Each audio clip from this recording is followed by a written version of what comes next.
മലയാളത്തിലെ ആദ്യത്തെ architecture മാഗസിനായ designer plus ബിൽഡറിന്റെ പുതിയൊരു വീഡിയോയിലേക്ക് എല്ലാവർക്കും സ്വാഗതം.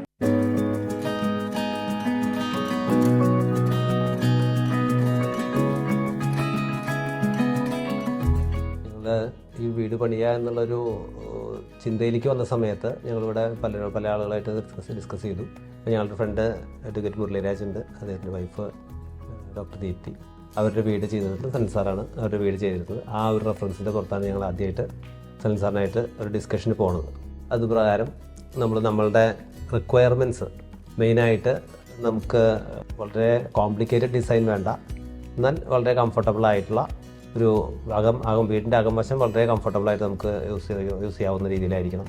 നമുക്ക് 100% സാറ്റിസ്ഫാക്ഷൻ തരുന്ന തരത്തിലാണ് ഇവിടുത്തെ ഓരോ ഇതും ഡിസൈൻ ചെയ്തിട്ടുള്ളത്.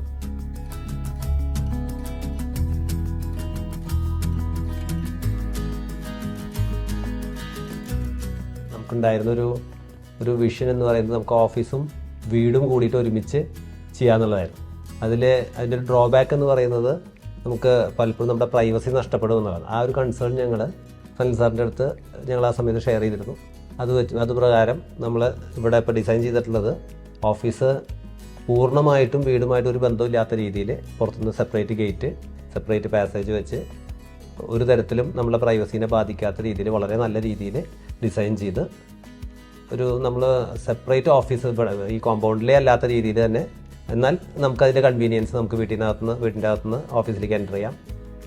അതുപോലെ തന്നെ നമുക്ക് ആ ഒരു കൺവീനിയൻസ് എല്ലാതും ബാലൻസ് ചെയ്തുകൊണ്ട് വളരെ നല്ല രീതിയിലാണ് ഈ വീടിൻ്റെ ഡിസൈനും കാര്യങ്ങളും എല്ലാതും സൻസാറാണെങ്കിലും ഷിയേച്ചിയാണെങ്കിലും ഒക്കെ ചെയ്തിട്ടുള്ളത്.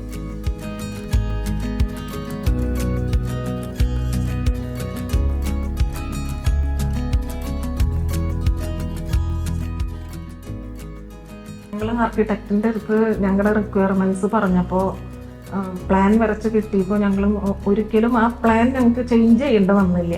ഞങ്ങൾക്ക് ഫുൾ സാറ്റിസ്ഫാക്ഷൻ ഞങ്ങൾക്ക് ആ പ്ലാനിലൂടെ തന്നെ കിട്ടിയിരുന്നു. പിന്നെ പണിത് വന്ന് ഞങ്ങൾ താമസം തുടങ്ങിയപ്പോൾ ഞങ്ങൾക്ക് ഈ വീടിൻ്റെ ഏത് സൈഡിലിരുന്നാലും അതാണ് ഞങ്ങളുടെ ഒരു പ്രിയപ്പെട്ട സ്ഥലം എന്ന് നമുക്ക് തോന്നും.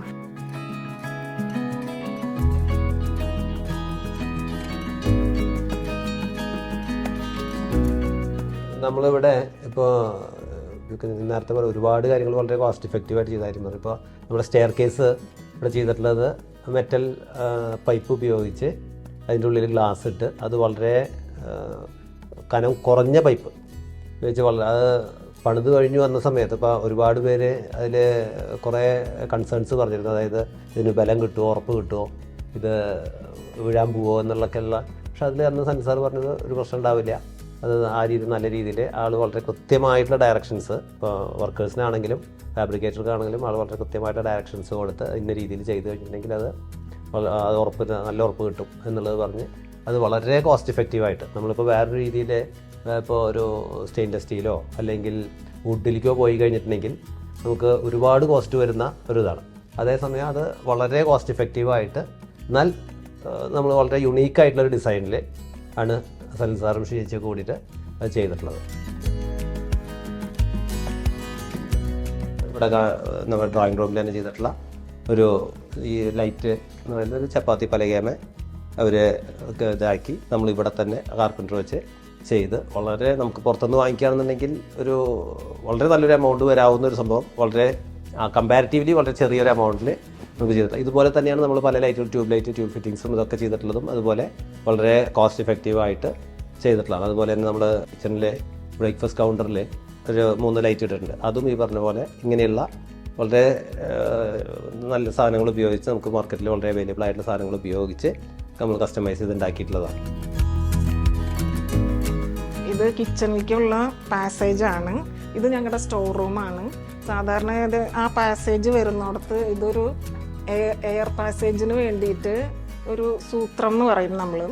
അത് എയർ ഒരു തടസ്സമില്ലാണ്ട് പോകാനായിട്ട് ശരിക്കും ഇവിടെ ഒരു ഹോൾ ആണ് ആദ്യം വിചാരിച്ചിരുന്നത്. പിന്നെ ആ ഹോള് മാത്രമായിട്ട് വരുമ്പോൾ അതൊരു ഭംഗിക്കുറവ് ഫീൽ ചെയ്തുകൊണ്ട് ഞങ്ങളുടെ ആർക്കിടെക്റ്റ് തന്നെ പറഞ്ഞു, ഇത് ഇവിടെ വേറൊരു ഷേപ്പ്, ഒരു കപ്പിൻ്റെ ഷേപ്പിൽ തന്നെ ഡിസൈൻ ചെയ്യാം. അപ്പോൾ പിന്നെ കിച്ചൻ്റെ തൊട്ട് തന്നെയാണ് അപ്പോൾ അങ്ങനെ ഇത് കപ്പിൻ്റെ ഷേപ്പിൽ ഡിസൈൻ ചെയ്തതാണ്. അതുകൊണ്ട് ആ ഒരു വെറുതെ ഒരു ഹോളായിട്ട് വരുന്ന ആ ഒരു ഭംഗിക്കുറവ് മാറി കിട്ടി. ഇപ്പം എല്ലാവരും കാണുമ്പോൾ വളരെ നന്നായി എന്നുള്ള അഭിപ്രായമാണ് എല്ലാവർക്കും ഉള്ളത്.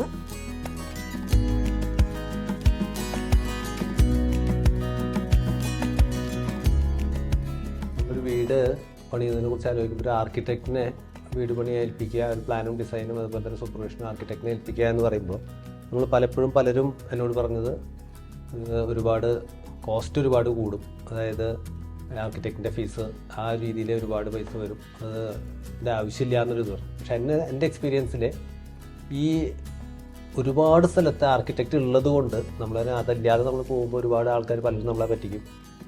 ക്വാളിറ്റിയുടെ കാര്യത്തിലാണെങ്കിലും വിലയുടെ കാര്യത്തിലാണെങ്കിലൊക്കെ എന്നെ സംബന്ധിച്ച് ഒരുപാട് പൈസ നമുക്ക് ലാഭിക്കാനാണ് പറ്റിയിട്ടുള്ളത്. അപ്പോൾ അതുകൊണ്ട് തന്നെ ഒരു ആർക്കിടെക്റ്റിന് കൊടുത്തിട്ടുള്ളൊരു ഫീസ് എന്ന് പറയുന്നത് അത് ഒരിക്കലും ഒരു നഷ്ടമായിട്ട് എനിക്ക് എൻ്റെ ഒരു ഫ്രണ്ട്സോ ചോദിച്ചു കഴിഞ്ഞാൽ ഞാൻ പലരോടും പറയുന്നൊരു കാര്യം അതാണ്. അതായിട്ടുണ്ടെങ്കിൽ നമുക്ക് ഒരു ആർക്കിടെക്റ്റിന് കൊടുക്കുന്ന ഒരു ഫീസ് നമുക്ക് വേറെ പല രീതിയിലും നമുക്ക് ലാഭമായിട്ട് തന്നെയാണ് വരിക. അതായിട്ടുണ്ടെങ്കിൽ ഇതിൽ ഒരു ചെറിയൊരു എക്സാമ്പിൾ പറഞ്ഞു കഴിഞ്ഞിട്ടുണ്ടെങ്കിൽ എൻ്റെ ഇവിടെ വെച്ചിട്ടുള്ള ഒരു വാഷ് ബേസിൻ ഉണ്ട്, സ്റ്റോണിലുള്ളതാണ്. ആ വാഷ് ബേസിൻ ഞാൻ പോയി ചോദിച്ചപ്പോൾ ഓൾമോസ്റ്റ് ഒരു 20,000 മേലെയാണ് വില പറഞ്ഞത്.